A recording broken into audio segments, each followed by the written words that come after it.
Hello, Miami. This is 305 Sports Now, your home podcast and channel for all things Miami sports related. I am Will, and I just want to say once again a huge congratulations to Zach Thomas for finally making the Hall of Fame, the 2023 class Hall of Fame. Just a reminder, I did do a video on that last night, so please check it out on the YouTube channel. Okay, hope you guys enjoy. If you like it, please do not forget to like, share, and subscribe. Once again, Zach Thomas, probably the greatest middle linebacker in the history of the Miami Dolphins. But this is a Canes episode, and a lot of you have expressed how upset you are, including myself, online at the fact that 3 Miami Hurricanes were considered eligible for induction, and none of them were chosen. Okay, you had Reggie Wayne, Andre Johnson, and Devin Hester, who were not chosen to be in the Hall of Fame. And as Canes fans, you're right to be upset at the fact that at least 1 or 2 of the 3 were not selected to go into the Hall. The first one you got to admit is Reggie Wayne. Reggie Wayne played on some very good Indianapolis Colts teams, especially with Peyton Manning, at the helm, winning a Super Bowl. And Reggie Wayne's career speaks for itself, right? 211 games played. He had over 1,070 receptions, forgive me, 1,070 receptions, 14,345 receiving yards, 82 touchdowns, and was selected 6 times for the Pro Bowl. He was a great standout wide receiver, right? He was a top 5 wide receiver at the University of Miami, played on some really solid Canes teams. He was one of the wide receivers, one of the players that brought the U back in the early 2000s. Should have won a national championship, because that 2000 team, in my perspective, even though they lost to Washington, was a tad bit better in talent than that 01 team. Okay, just a tad bit. The reason why I say this is because that's a wide receiving core with Santana Moss, Reggie Wayne, Najee Davenport in the backfield, and Dan Morgan as a middle linebacker, amongst other players. Okay, now I'll be here forever discussing it. Okay, but Reggie Wayne's record speaks for itself.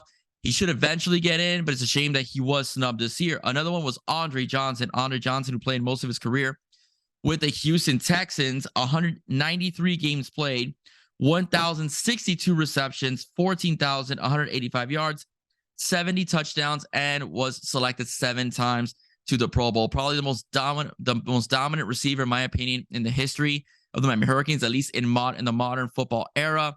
Johnson was great, in pretty much in catching the short pass and in space. And Johnson could beat you with a deep ball, not just at the U, but also in the NFL as well. A one-on-one situation with Andre Johnson was a nightmare for most DBs, especially if Matt Schaub had time to throw the football and get it to Andre Johnson, because he was just that dominant of a receiver, and he could also out-jump you as well. He had a hell of a game in the national championship game. I believe it was 7 receptions, 199 yards, and 1 or 2 touchdowns in that national championship game against Nebraska. And again, he paralleled it over to the NFL, in which he had a dominant career with the Houston Texans. I mean, mostly with the Houston Texans. And then last but not least, okay, as far as number 3 goes, it's Devin Hester. Devin Hester's stats as a special teamer are just outright gaudy, okay? 295 kickoff returns, 7,333 yards returning kicks on kickoffs, averaging 25 yards per return, 5 touchdowns for Devin Hester. Okay. You forgot one more. The punts, all right. 14 career touchdowns, returning punts. 14 career touchdowns, returning punts. 315 returns, almost 3,700 yards, returning punts. That is absolutely sick. Okay. It is undeniable that Devin Hester is the greatest special teams return man in the history of the National Football League. I'm sorry, this is a once-in-a-generation kind of guy. He did the same thing at the University of Miami. He came in as a running back, was recruited as a running back early on, shuffled between wide receiver and DB, but his specialty was special teams. That's why if you were going to go with one guy of these 3 that should have been in the Hall of Fame with that first ballot, it should have been Devin Hester. because Devin Hester was unique. You have wide receivers, running backs, quarterbacks, linebackers, defensive backs, you know, that they get into the hall and so on and so forth, but they're within a league of other types of other colleagues that were just as good in terms of that position. Okay, there's a bunch of quarterbacks like Marino and Montana, you know, and Manning and so on that are very good quarterbacks. All right, that you can lump them all together. Oh, that guy's a Hall of Famer. Bart Starr, you know. Wide receivers, oh, you know, you have Jerry Rice, and now, you know, you have Jerry Rice, you know, and you have, you know, Andre Reed, you know, these kind of guys, you know, that are just, you know, just really good players and so on. And you can lump them in, you know, as far as that linebackers, you have, you know, Ray Lewis, you have, you know, Zach Thomas, you know, you can lump them in, you know, as well. Brian Urban, lump them in. But man, but special teams, you really think of that many guys that made such an impact on special teams outside of the kickers, like Devin Hester did. Devin Hester is the greatest special teams guy of all time. All time. Okay? All time. I mean, absolutely. You had guys like Dion that would return kickoffs and return punts. Dante Hall was good in his day. But Devin Hester was better than both. Devin Hester was much better at returning punts and returning kickoffs than prime time and Dante Hall. There was no one better than Devin Hester. No one, undeniably. So Devin Hester should have been in the Hall of Fame. He should have been picked this time around. He will eventually get in. I just hope they don't treat Devin Hester like in baseball they treat designated hitters, where it takes them forever, you know, to get into the Hall of Fame because they didn't do anything out in the field. But designated hitters, as we will know, can win you championships, hit home runs, get guys, get, you know, build RBIs, get guys to home base, to home plate, and stuff like that. You know, so that is one thing, you know, that Devin Hester did, is that he was the best at his craft. Just like, for example, a guy like David Ortiz was the best designated hitter. He was good at his craft, at his specialty. Devin Hester was really good at specialty, and that was being a special teams guy. All right, dabbled as a defensive back, dabbled as a wide receiver. But the bottom line is that when it came to returning punts and kickoffs, there was no one scarier in the history of the NFL than Devin Hester.